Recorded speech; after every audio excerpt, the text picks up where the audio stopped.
All right. So guys, let's talk about this Last Dance. All right, episode 7. All right, Yes, sir. yeah, episode 7 was a little interesting. It was interesting. It had some things in there, man. We'll start off with Todd on this Yeah, one, man. yes, sir. What's your thoughts on episode 7 of the Last Dance, man? Man, hey, shoo. Scottie. Like, as a former coach, man, you don't sit up here. Oh, you don't want to play? Because you're not inbound the ball? Because you got inbound the ball? Oh, I bet. Give me next man up. And go still hit the shot. And I'm saying, what really irritated me the most about that sequence was the mere fact that all season long, y'all was predicated on Scottie facilitating, Scottie being the team man. The bad cop is gone, so it's just a good cop.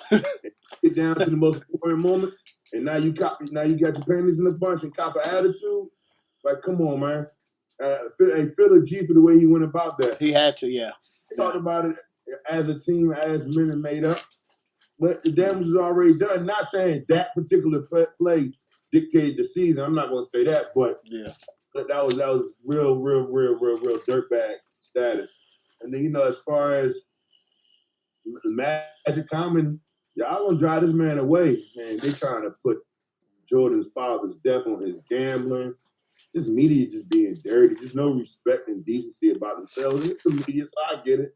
But, like, that was his friend. Like they said, that was his friend's father passed the age of 57.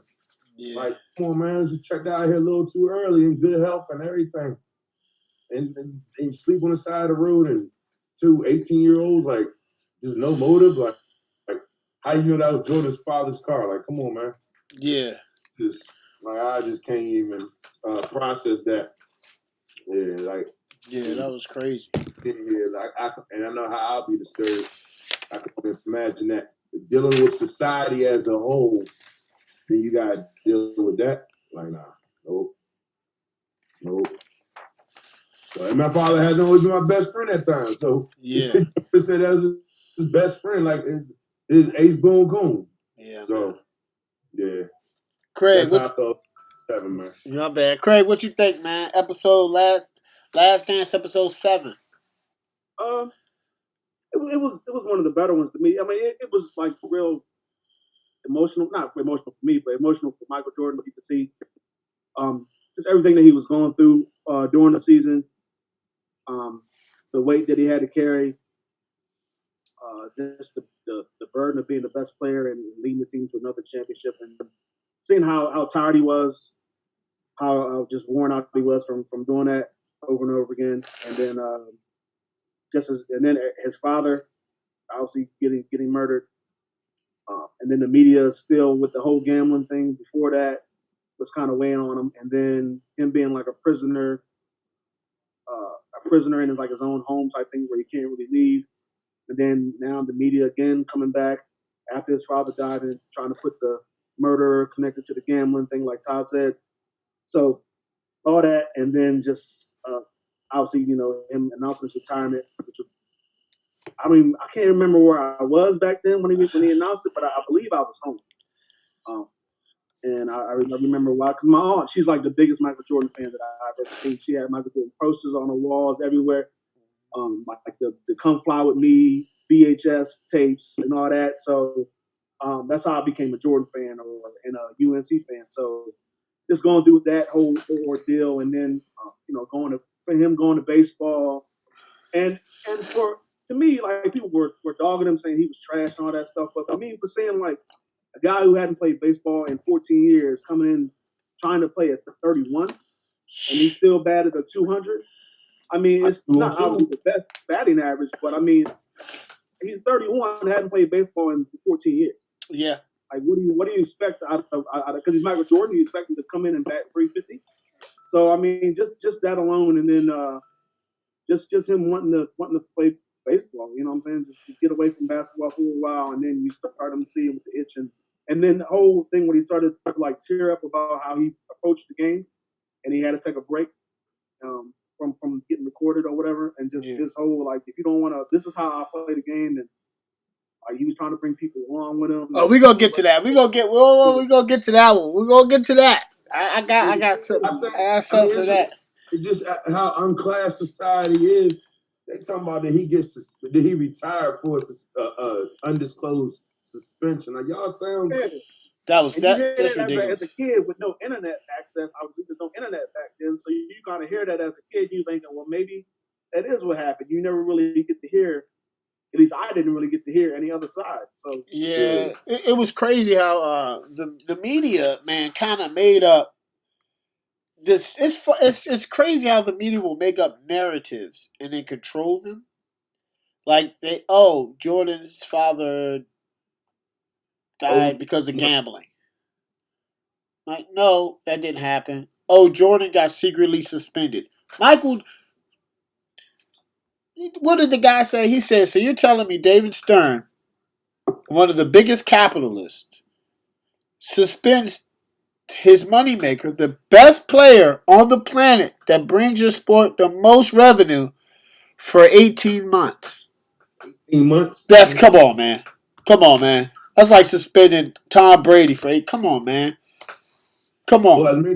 Come on, man. Come on. They got caught cheating. No. Come on, man. Listen, you get the 4 games. We need you in the back end of the playoffs. Numerous accounts. Come on, man. Roger Goodell, they're not. Come on. This is, at the end of the day, it's the game's best player. You know, and the episode was interesting. The Scottie thing was terrible. Then he said he'll do it over again. I was like, come on, man. Like, you haven't grown up. You haven't grown up since that. I'll probably do it again. What? Come on, man. You can't have your cake and eat it too. You can't be facilitated all year long and then bounce when the last play down. Come on, man. You gotta take that. It just makes me realize Scottie Pippen is a selfish person. He is. Come on, man. Like it's just every time it's like, you know, Jordan even says he's like Scottie no better than that. The only reason why I won't say he is because they won 6 championships with 2 of the top 5 best players in the league. And they did. Work. You can't put LeBron with Durant nowadays for 6. Come on, man. That ain't gonna last. I don't think Scottie is selfish. I think he had selfish moments. I don't think. I agree with that. Okay. That might be fair. That's a good point. You can't put no duo. That's a good point. Right in the league. I'm not even dropping LeBron name or KD name. You can't put no all-star duo together for a decade and have that much success and then not go to either one of them heads. It's yet to be. It's not going to happen. It's yet to be seen yet. LeBron's not going to do it. He's too old. He's 35. I wasn't even trying to put an age. I wasn't even trying to put an age thing on it. I'm just talking about at the peak of it, like they impact the sport. Like whoever the top 5 out of the top 5 pull 2 people away from that and put them on a team, they're not lasting for a decade. Yeah, it's hard to do. I mean, it's. I don't. It's hard. Kobe, D-Wade and LeBron, they just don't. I mean, I think Kobe and Shaq would have been the closest, but they didn't stay together. They started feuding. That's real. Like I don't see any after the Bulls. I mean, I don't see any. You could say after the Bulls. There's nobody that's lasted. You could say Golden State, but they had to recruit Kevin Garnett, so that's why I said that's null and void. Selfish. I won't call him selfish. Okay. He just has bad judgment. All right. Yeah, he had bad judgment. Yeah, those 2. Okay.